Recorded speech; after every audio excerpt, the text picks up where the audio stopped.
মির্জা ফখরুল ইসলাম আলমগীরের নেতৃত্বে বিএনপির মহাসচিবের নেতৃত্বে বিএনপির একটা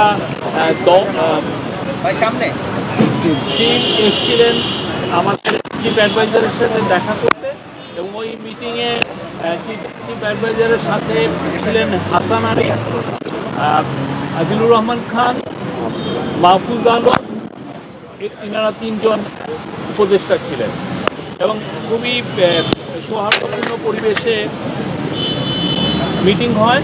এবং মিটিংয়ের মূল যে মেসেজ সেটা আমি দিচ্ছি যে আপনারা দেখছেন যে বেশ কিছু আমাদেরকে নিয়ে অনেক একটা কনসার্ট, একটা ক্যাম্পেইন হচ্ছে, অপপ্রচার হচ্ছে। তো সেই বিষয়ে আজকে মিটিংয়ের দিকে বিএনপির তরফ থেকেও একটা বার্তা দেওয়া হয় যে ন্যাশনাল ঐক্যর কথা বলা হয়, এবং আমাদের প্রধান উপদেষ্টা উনিও এই ন্যাশনাল ইউনিটির কথা বলেছেন, যে জাতির সমস্ত ইউনিটির ক্ষেত্রে, জাতির স্ট্যাবিলিটির ক্ষেত্রে উনি সবার মধ্যে ইউনিটির কথা বলেছেন। সেটা এমন স্টুডেন্ট, ছাত্র, জনতা, হিন্দু, মুসলমান, খ্রিস্টান সবার মধ্যে উনি ন্যাশনাল ইউনিটির বার্তা দিয়েছেন।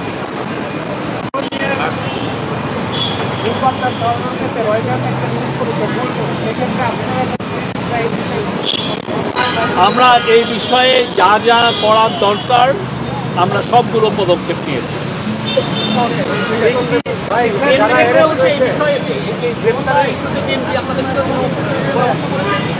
এই চিটাঙের বিষয়টা আলাপ হয়েছে, ওই একই জিনিস, সবাই ন্যাশনাল ইউনিটি, এবং চিফ অ্যাডভাইজার বলেছেন সবাইকে শান্ত থাকতে বলেছেন।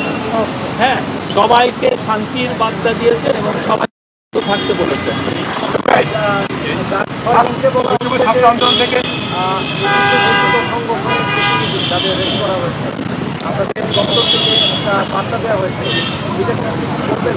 আমাদের তরফ থেকে আমরা চিটাং মেট্রোপলিটন পুলিশের থেকে যেটা পেয়েছি যে মোট 33 জনকে অ্যারেস্ট করা হয়েছে।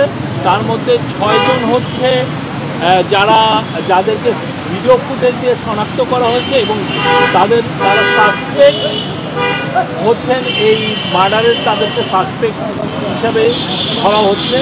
আর 21 জনকে অ্যারেস্ট করা হয়েছে হচ্ছে, আপনি দেখেছেন আমরা আমাদের স্টেটমেন্টে দিয়েছি যে তারা ভ্যান্ডালিজমে এবং পুলিশের সাথে মারামারি করার কারণে তাদেরকে ধরা হয়েছে। আর 6 জনকে ধরা হয়েছে, তারা আওয়ামী লীগ এবং নিষিদ্ধ ঘোষিত ছাত্রলীগের মেম্বার, তারা ককটেল সহ ধরা পড়েছে। আচ্ছা ভাই, মানুষের বিএনপি যে সাম্প্রতিক কিছু ঘটনায় উদ্বেগ প্রকাশ করেছে, তার প্রেক্ষিতে প্রধান উপদেষ্টা মহোদয় কিছু বলেছেন? এইটাই তো, উনি সবাইকে শান্ত হতে বলেছেন আর ন্যাশনাল ইউনিটির কথা বলেছেন।